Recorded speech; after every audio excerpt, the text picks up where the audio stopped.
안녕하세요 여러분, 바나나예요. 오늘은 팔꿈사의 쩌리들 부사, 전치사, 감탄사, 접속사를 한번 배워볼게요. 지난 시간에 저희가 팔꿈사의 중심이 되는 네 가지 명사, 대명사, 동사, 형용사를 배워봤죠? 이 네 가지는 문장의 구성 요소인 주어, 동사, 보어, 목적어에 들어가는 거라서 마음대로 뺄 수도 없고 마음대로 넣을 수도 없다고 했어요. 주어 자리에는 명사가, 주어 뒷자리, 수어 자리에는 동사가 들어간다고 했어요. 그리고 목적어 자리에는 또다시 명사 혹은 대명사, 그리고 보어 자리에는 명사 혹은 형용사가 들어간다고 배웠어요. 자, 그러면 부사부터 한번 설명할게요. 부사. 여러분, 이 부사의 부자는요, 약간 부가적인 정보를 준다, 이렇게 한번 생각해보세요. 주로 시간이나 장소, 방법 등을 나타내는데 문장에서 필수 요소가 아닌 경우가 많아서 넣거나 빼거나가 자유롭습니다. 그래서 제가 이렇게 플러스 마이너스를 써둔 거예요. 자, 부사 또한 부가적인 정보를 주면서 다른 단어를 꾸미는 역할을 해요. 다른 단어를 꾸민다는 점에서 형용사랑 굉장히 비슷하죠. 그래서 문법 문제에서도 형용사냐 부사냐 이런 걸 굉장히 많이 물어봐요. 하지만 여기서 핵심은 부사가 꾸미는 애들이 형용사가 꾸미는 애들과 정반대라는 점이에요. 우리가 형용사는 명사를 꾸민다고 배웠죠. 근데 부사는요, 명사 빼고 다 꾸며요. 뭘 꾸민다고요? 명사 빼고 다. 그럼 부사가 꾸민다는 명사 빼고 다가 뭘까요? 자, 대표적으로는 문장 전체, 동사, 다른 부사 혹은 형용사를 꾸미는 거예요. 그럼 차례대로 어떻게 꾸미는지 한번 볼까요? 제가 수업을 시작하기 전에 오늘은 팔꿈사를 배우겠습니다, 이렇게 얘기할 수 있죠. 그런데 뭔가 좀 밋밋한 느낌이 들지 않으세요? 그래서 제가 항상 어떻게 얘기해요? 자, 오늘은 먼저 우선은 팔꿈사를 한번 배워볼게요, 이런 얘기 하죠.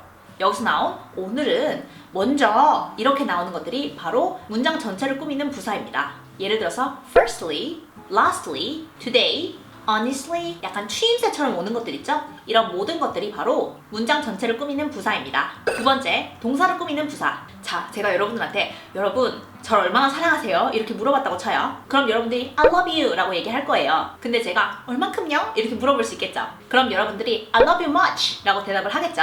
자, 그러면 여기서 여러분들이 나는 당신을 많이 사랑해요 라고 말한 거예요. 자, 여기 오는 much가 love 이란 동사를 꾸며주는 부사인 거예요. 이 much는 많이라는 뜻의 부사인데요. 많이 나 아니죠. 많이 너 아니죠. 많이 사랑해 맞습니다. 바로 동사를 꾸며주는 부사인 거예요. 이해하셨나요? 그리고 다른 부사를 꾸미는 부사. 자, 이번에는요, 여러분이 저를 사랑한다는 말을 듣고 저도 대답해 줄 거예요. 뭐라고? I love you much more. 자, 그러면 해석을 해보면 나는 사랑한다 너를 훨씬 더 란 뜻이에요. 자, 이 더는요, 더 사랑해, 사랑해를 꾸미는 동사를 꾸미는 부사예요. 근데 이 much라는 애가 more 이라는 부사를 꾸미죠. 그러니까 다른 부사를 꾸미는 부사가 되는 거예요. 그러니까 more은 동사를 꾸미고 much는 more를 꾸미고. Got it? 그 다음은 형용사를 꾸미는 부사예요. You are nice 라는 문장은 당신은 착해요 라는 뜻이에요. 그런데 우리 당신은 참 착해요 이렇게 많이 쓰죠? 여기서 참이라는 건요, You are so nice. 이 so가 nice를 꾸미죠. 이게 바로 nice란 형용사를 꾸미는 so 부사인 거예요. 자, 이 정도면 부사는 어느 정도 이해했다, 그쵸? 그런데 여러분 중에 문법 공부를 조금 했다 하시는 분들은 이런 문제 본 적 있으실 거예요. I look beautiful. I look beautifully. I look beautiful.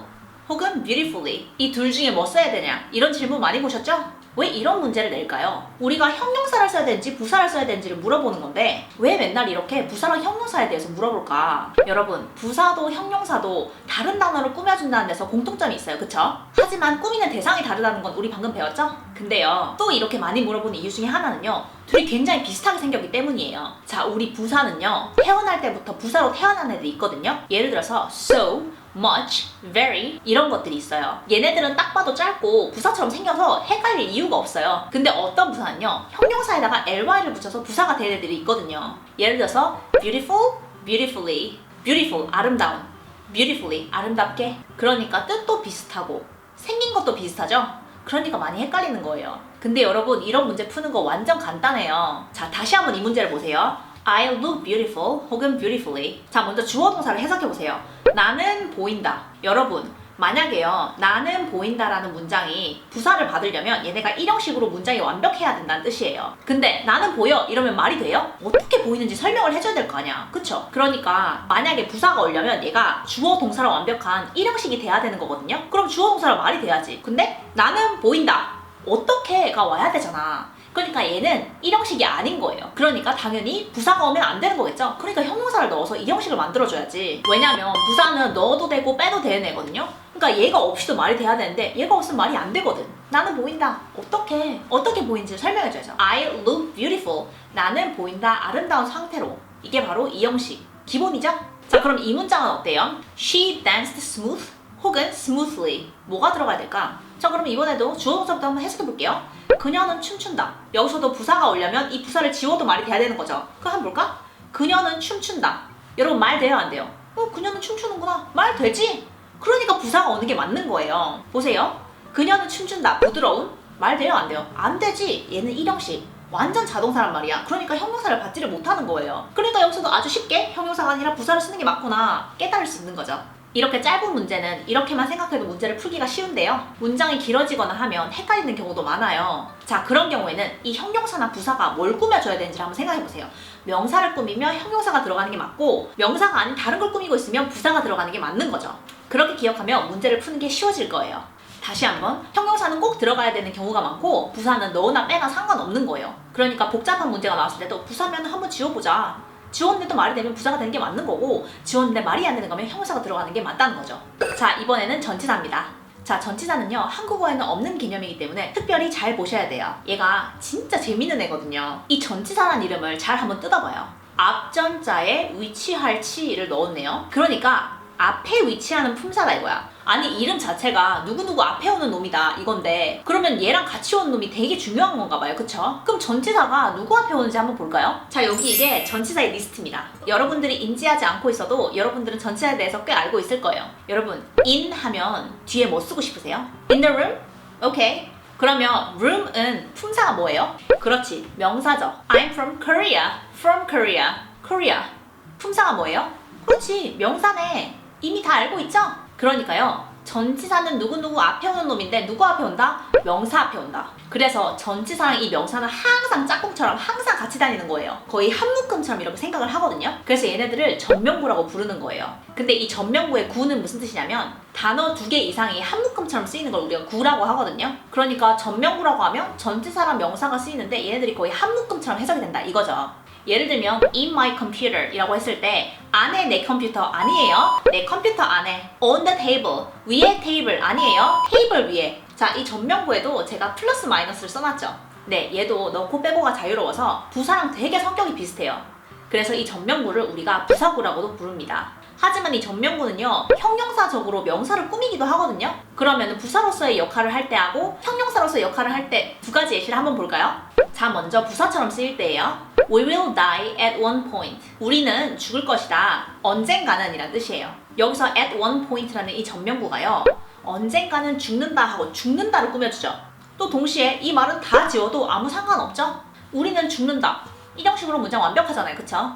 그러니까 부사하고 굉장히 비슷한 역할을 하네요. 자, 그런데 형용사처럼 쓰이는 경우를 한번 보면 People in my school watch the movie 라는 문장을 한번 볼게요. 자, people 뒤에 in my school이 왔네요. 해석을 해보면 사람들, 우리 학교에 있는 사람들 이란 뜻이에요. 자, 우리가 사람이라고 생각하면은 그 수가 얼마나 많아요. 우리도 다 사람이잖아. 그치? 근데 모든 사람을 얘기하는 게 아니라 우리 학교에 있는 사람들, 그런 식으로 사람이라는 정보를 한정시키죠. 우리 지난 시간에 형용사는 이 명사의 범위를 줄여주고 한정시켜주는 역할을 한다 배웠었죠? girl이라고 하면 엄청나게 수많은 girl이 있지만 예쁜 girl 혹은 똑똑한 girl, 바쁜 girl 이렇게 내용을 한정시켜준다 배웠었던 거 기억나시죠? in my school 이라는 전명구는 바로 앞에 있는 명사를 수식해주고 내용을 한정시켜주는 거예요. 그래서 전명구는 한 80% 정도 부사적인 역할을 하고 한 20% 정도는 형용사적으로 쓰인다 이렇게 기억하면 좋을 것 같아요. 자, 추가적으로 전치사의 또 다른 역할은요 동사 구를 만드는 거예요. 아까 구가 두 단어 이상이 합해져서 어떤 의미를 만들어내면은 구라고 부른다고 했죠. 그러니까 쉽게 말하면 동사하고 뭐가 합해져서 구를 만든 거야. 자, 이 동사구에도 여러 가지 종류가 있지만 오늘은 전치사와 함께 만드는 동사구만 한번 해볼게요. 예를 들어서 look 이라는 단어 무슨 뜻이에요? 보다 아니에요. 보이다예요. 얘 자동사거든요. 그래서 you look beautiful 하면 너는 보인다 아름다운 상태로 이렇게 해석하죠. 그런데 이 동사 look이랑 전치사를 합해서 look at 이 되면 어떻게 해석해요? 뭐뭐를 보다.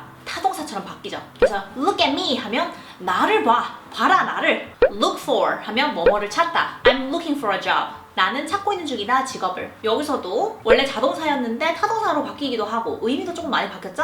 이렇게 원래는 자동사인 동사인데 이 전치사랑 함께 묶여서 동사구가 되면서 타동사로 바뀌는 경우가 허다해요. 그런데 일반 타동사인 경우도 이 전치사랑 합해져서 새로운 의미를 만들어낸 애들이 있거든요. 예를 들면 take 하면 취하다, 가지다, 먹다 여러 가지 뜻이 있죠? 근데 take off 라고 하면은 옷을 벗다 혹은 이륙하다 이런 뜻이 있어요.